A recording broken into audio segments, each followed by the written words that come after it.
Bienvenue à Connexion vous répond. On a une question assez difficile pour cette nouvelle édition. Je sais bien que ce n'est pas le cas, mais quand je lis l'Ancien et le Nouveau Testament, j'ai parfois l'impression qu'il y a deux dieux bien différents. Par exemple, Deutéronome 19, versets 19 à 21, « Tu extirperas ainsi le mal du milieu de toi. Les autres en entendront parler et éprouveront de la crainte, et l'on ne commettra plus un acte aussi criminel au milieu de toi. Ton regard sera sans pitié, œil pour œil, dent pour dent, main pour main, pied pour pied. » Et puis on voit dans Matthieu 5, 38 et 39, « Vous avez appris qu'il a été dit, œil pour œil et dent pour dent, mais moi je vous dis de ne pas résister aux méchants. Si quelqu'un te gifle sur la joue droite, tends lui aussi l'autre. » Dieu n'a pas changé, mais comment comprendre ces différences?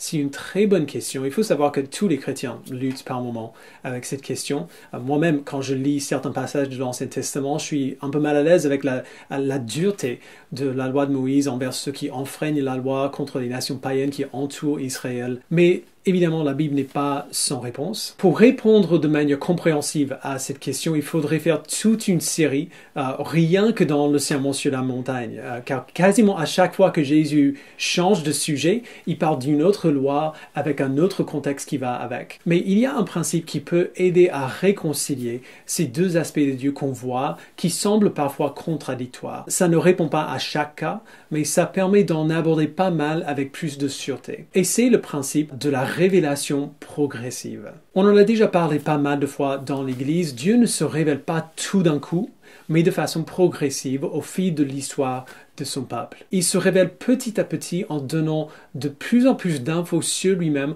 aux gens qui viennent après. Il s'est révélé plus complètement à Abraham qu'à Adam et Ève ou à Noé, et il s'est révélé beaucoup plus complètement encore au peuple d'Israël dans la loi de Moïse.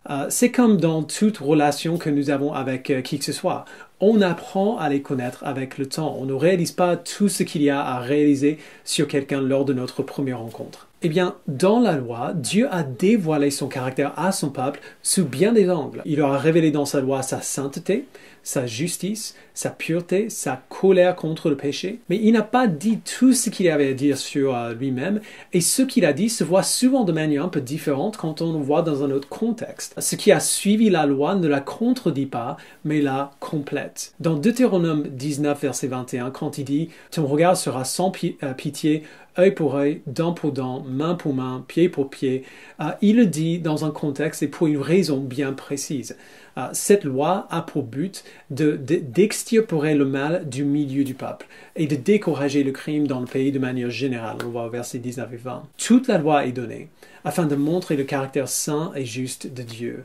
Il dit œil pour œil, dent pour dent, et c'est juste, c'est ce qui est équitable. Mais ce n'est pas tout ce que Dieu avait à dire sur ce sujet. Quand Jésus reprend ce texte dans Matthieu et il dit de tourner l'autre joue à celui qui gifle, le contexte est bien plus large que la gestion du crime. Jésus montre que même dans la loi, il y avait des aspects du caractère de Dieu qui ont été révélés qu'on ne soupçonnait pas à l'époque. Remarquez bien, à chaque fois que Jésus dit « Vous avez entendu qu'il a été dit », ce qu'il cite après, c'est bien la loi que Dieu a donnée à Moïse. Jésus étant Dieu, il ne se contredit pas lui-même, il essaie de nous faire voir le caractère de Dieu sous un autre angle de manière plus complète. Quand Jésus reprend cette loi dans Matthieu 5, il nous montre que non pas malgré la loi, mais par la loi, Dieu enseignait la grâce à son peuple, en fait, depuis le début. Il le montre en nous rappelant que si Dieu nous donnait exactement ce que nous méritions, ce serait la mort pour nous tous. Un des buts de la loi,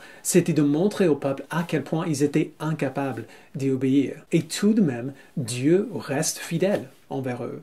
Il ne détruit pas le peuple comme il le mérite, mais il garde son alliance avec eux. Jésus enseigne la grâce afin de montrer la manière dont Dieu agit envers nous en dépit de sa justice qui exige notre punition. Et c'est pour cela qu'il nous dit de tourner l'autre joue, parce que c'est ainsi que Dieu agit envers nous. Donc à chaque fois qu'on voit un aspect de Dieu dans l'Ancien Testament et puis un autre dans le Nouveau Testament et que ces deux choses semblent se contredire, il faut qu'on se rappelle que ces deux aspects cohabitent très bien en Dieu depuis le tout début.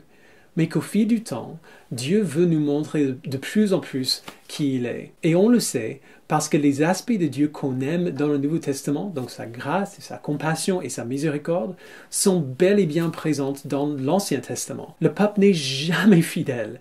Et pourtant, Dieu reste fidèle envers eux. Et les aspects de Dieu qui nous rendent mal à l'aise dans l'Ancien Testament, comme sa colère violente contre le péché, sont également présents dans le Nouveau. L'exemple par excellence de cela, c'est la croix. La colère de Dieu contre le péché qui nous rend si mal à l'aise dans l'Ancien Testament, c'est précisément ce qui est déversé sur Christ à la croix. La croix, c'est là où tous ces autres moments difficiles de l'Ancien Testament, où on voit la colère de Dieu manifestée, c'est là où tous ces moments difficiles nous amenaient en fait. Une des raisons pour lesquelles l'Ancien Testament est là, c'est pour nous remplir d'anticipation pour le jour où un sauveur viendrait. L'histoire du peuple d'Israël, donc la loi de Moïse et l'incapacité du peuple à y obéir, nous montre le décalage entre la justice des êtres humains et la justice de Dieu. Puisque la loi est juste, elle est beaucoup plus dure avec nous que nous le sommes. Elle est tellement dure en fait qu'on désespère très rapidement de pouvoir l'accomplir. Et c'est bien le but. C'est Dieu